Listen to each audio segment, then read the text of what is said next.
La productrice Caroline Massardi nous révèle les petits secrets de l'émission présentée par Frédéric Lopez. Choix des invités. Notre programmateur, Thierry Colby, a beaucoup d'intuition pour faire les bons assemblages. L'idée est de trouver 3 invités qui ont des secteurs d'activité différents. Nous aimons aussi mélanger les générations. Plus les invités sont issus d'univers variés, plus les récits sont divers et plus ils s'intéressent les uns aux autres. Aucun ne sait à l'avance avec qui il va passer 24 heures.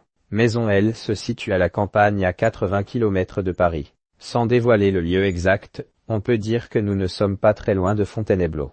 Nous cherchions une maison avec une belle nature et qui soit proche d'une rivière, parce que l'arrivée des artistes en barque dans l'émission est très importante. Il fallait que la maison ait aussi de jolis volumes. Un journaliste de l'équipe a fait une sélection et nous avons choisi, avec Frédéric Lopez, celle que vous voyez à l'écran.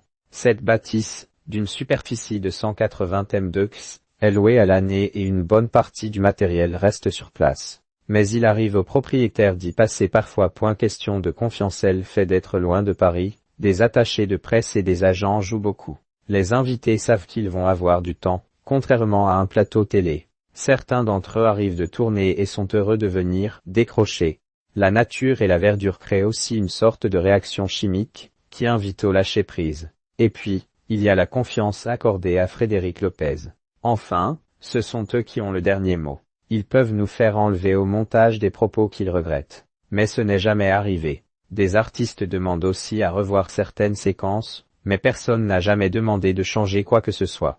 Cuisine et plats sont élaborés par les invités eux-mêmes. On leur demande au préalable s'ils ont une recette de prédilection. L'un des 3 propose un plat principal, un autre une entrée ou un dessert. Ils nous envoient une liste de courses, et on travaille essentiellement avec les petits producteurs du coin. Seuls les chefs viennent avec leurs produits et leurs ustensiles. De nombreux téléspectateurs nous ont demandé les recettes. Du coup, on les a compilées dans un livre, Cuisine d'un dimanche à la campagne, aux éditions Télémaquet. Sans téléphoner, Frédéric Lopez propose aux invités de déposer leur téléphone portable dans une boîte, quand ils arrivent dans la maison. Il leur explique que cela permet de capter toute leur attention. Mais s'ils veulent le récupérer le soir avant de dormir pour appeler leurs proches, il n'y a pas de souci.